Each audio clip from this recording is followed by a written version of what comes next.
UFC Fight Night Ailin vs. Craig goes down this Saturday from the UFC Apex on the heels of quite possibly the best card of 2023 in UFC 295. This is Casual Roundhouse Fight Talk. I'm Michael Trochet. You guys know the drill. Gonna preview this card, starting with the early prelims and ending with the main event, headlined by potential surging title contender Brendan Allen and original light heavyweight contender, now at middleweight, Paul Craig. Charles Johnson versus Rafael Estevam. Charles Johnson has had mixed results in the UFC up to this point. He's always competitive in his fights. His fights usually go the decision. He's very tough to finish. But with that, like I said, he's had mixed results. And I believe that the fact that his fights go the distance will favor him against the debuting Estevam, who is undefeated up to this point. But Johnson does sort of have his back against the wall going into this matchup this weekend because he's currently on a 2-fight skid. So if that does give him that little extra fire going into this matchup, I believe that will benefit Johnson and make him perform at a higher level. But you can't doubt the debuting undefeated fighter, because there have been a lot of undefeated fighters remaining successful after the fact and winning their debut in impressive fashion. So anybody that bets on this fight, I don't find it ridiculous to bet on Charles Johnson with a chip on his shoulder. But I also think it's more favorable to go with the undefeated debuting fighter. Trey Ogden versus Nikolas Motta. Both guys are coming off of tough losses. In Ogden's case, it was just a very lackluster fight against Ignacio Bahamondes, where it seemed like neither guy was able to really find their distance or their striking rhythm, and that caused a lack of output. And in the case of Motta, he's had mixed results, always in fun fights. Just ran into an absolute storm in Manuel Torres in his last outing, where he hurt Torres, Torres hurt him, and Torres just found the shot and the button to put him out before Motta was able to. I will favor Nikolas Motta in this fight. He's honestly a dog, and he's fought a lot stiffer competition up to this point. So Nikolas Motta in over a round and a half. Either a late finish or decision. Lucie Pudilova versus Ailin Perez. Ailin Perez lost to Stephanie Egger in her UFC debut and bounced back with a decision win against Ashley Evans Smith. And Pudilova is coming off a competitive split decision loss to Jocelyn Edwards, who is always going to a decision and making fights more competitive than they should be. I'm not sure who to favor in this fight. Pudilova as an underdog, if you're a bettor, isn't a bad bet to take, considering the fact that Ailin Perez did lose to Stephanie Egger in her debut. With that, I'll just favor Lucie Pudilova by decision. Jeka Saragih versus Lucas Alexander. Saragih is coming off a performance against Anshul Jubli where he got finished, but it appeared as though, in comparison to his performances on the road to UFC tournament, that he may have had some sort of injury against Jubli, because he was not fighting the way that he was fighting in the road to UFC tournament. And Lucas Alexander, he's coming off a win against Steven Peterson, but he also ran into the storm that is Joanderson Brito. And considering how Jeka Saragih's last performance went against Anshul Jubli, I feel like he will be going into this fight with a chip on his shoulder as well. And for that, I would favor Jeka Saragih in this matchup. Probably by an early finish. Mick Parkin versus Caio Machado. Caio Machado is making his UFC debut after winning his Dana White's Contender Series fight this season. He used a lot of clinch work along the cage to get the win and striking on the exit, and it was pretty effective. But Mick Parkin, in his debut against Jamal Pogues, showed a lot of promising tools to build on in terms of overall skill set. He showed a good striking game. He showed that he's light on his feet despite being a heavyweight. And I believe it's going to be on Mick Parkin to neutralize the clinch and cage work that Caio Machado could potentially bring into this fight. And if Caio Machado decides to stand and plant his feet and trade, Mick Parkin is going to have to just stay aware and maintain posture, similar to how Tom Aspinall did against Sergey Pavlovich, and counter.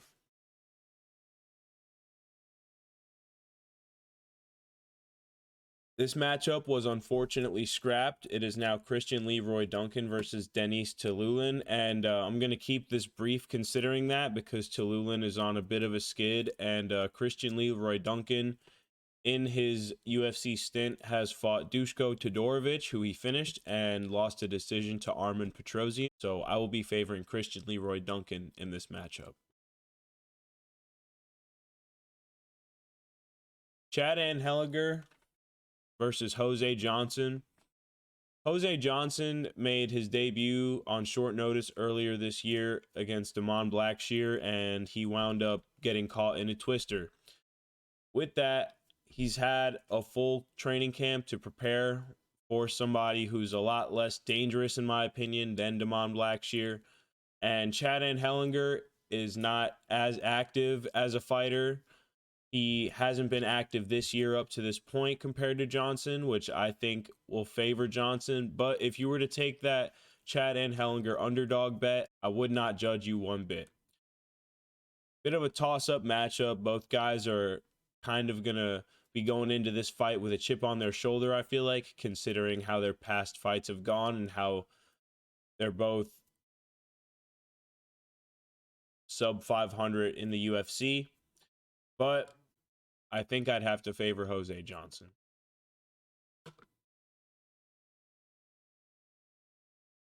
Featured prelim, Joanderson Brito versus Jonathan Pearce. Honestly, the fact that Joanderson Brito is an underdog is a bit of an eye catcher. He's very dangerous in comparison to Jonathan Pearce, who was in there against Darren Elkins, who admittedly is coming off of an impressive finish against TJ Brown and was competitive in his fight against Jonathan Pearce. But Joanderson Brito is a dangerous guy who seeks finishes and gets them in very violent fashion. And when you have a guy like that, similarly to Diego Lopez, who is put as an underdog, I think you jump all over that pick. So I'd go with Joanderson Brito, possibly by decision, but admittedly, if the fight does go long or into the second half or the third round, the second half of the third round, Jonathan Pearce could take over and potentially edge out a decision or a late finish. Joanderson Brito as an underdog is not ridiculous, though. On to the main card, Johnny Parsons versus Uros Medic. This matchup was unfortunately scrapped a few hours ago due to a withdrawal on the Parsons side. Medic will remain on the card and will be taking on the debuting Myktybek Orolbai. I believe he is coming from LFA and he's on a 6-fight win streak. I feel like a fresh opponent, late replacement, debuting prospect with one loss will only fuel the fire of Uros Medic on the heels of an impressive finish against Semmelsberger. But 2023 has truly been the year of the debuting fighter. A lot of impressive UFC debuts this year, whereas in the past, a lot of debuting fighters have essentially felt as though they've been thrown to the wolves and the results have shown. But I think Medic versus Orolbai will be a fun competitive fight, similarly to how I felt Medic versus Parsons would have been. But favoring either guy is not ridiculous, in my opinion. I'm curious to see what the odds for this matchup will be. Luana Pinheiro versus Amanda Ribas. Pinheiro has had wins against like Randa Marcos, Michelle Waterson Gomez, and those fighters in the strawweight division that don't necessarily propel you to that true strawweight contender status, but show that you're at that upper echelon or close to it. Amanda Ribas is coming off a competitive war against Macy Barber that she ended up getting finished in. A very impressive performance against, I believe it was Viviane Araújo at UFC 285. And then she lost a split decision to Caitlin Chukagian. I think if there's anybody that can beat Pinheiro and show that she may not be ready for that next level of strawweights yet, it is Ribas. And taking Pinheiro as an underdog is not ridiculous, but I think the safer, more favorable pick would be Amanda Ribas by decision. Payton Talbot versus Nick Aguirre. Interesting matchup. Payton Talbot is making his UFC debut. One of the more interesting contract winners from this past season's Dana White's Contender Series. Had a 3-round war against Reyes Cortez Jr. where he pulled off a backflip to get out of a treetop takedown attempt. And he has an interesting striking style. Very free, very flowy, fearless, entertaining, to say the least. And Nick Aguirre, on the other hand, just a relentless junkyard dog. He showed that against Dan Argueta in his last fight. Gave Argueta all sorts of problems for 3 rounds nonstop. When Argueta was trying to get a break, Nick Aguirre wouldn't give him one. And if he brings that same type of approach in there against Payton Talbot, he can make it a very entertaining fight. Keep an eye out for this fight. In terms of Payton Talbot, if he can keep it clean for a duration of 3 rounds like he did on his Contender Series fight, I see him getting a decision that way. But Nick Aguirre makes that beyond difficult. And toss-up matchup. Keep an eye out on this fight. 2 young, up-and-coming dogs. Chase Hooper versus Jordan Leavitt. In his last fight against Nick Fiore, Chase Hooper looked like his striking was getting up to where his grappling was in terms of just being able to flow and mix it all together, because he overwhelmed Nick Fiore with like 200 and plus significant strikes, and the combinations he was throwing looked very, very just natural. And this was up a weight class from where he normally fought, which was featherweight, where he always looked drained. Jordan Leavitt is also coming off of a stoppage from strikes, albeit it was in the clinch.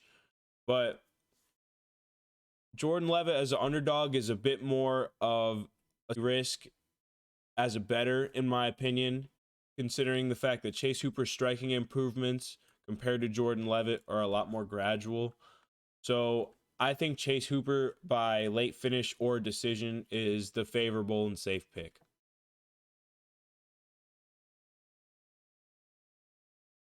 Co-main event, Michael Morales, the undefeated Ecuadorian prospect, against Jake Matthews, the Celtic Kid. Jake Matthews has had some interesting past few fights.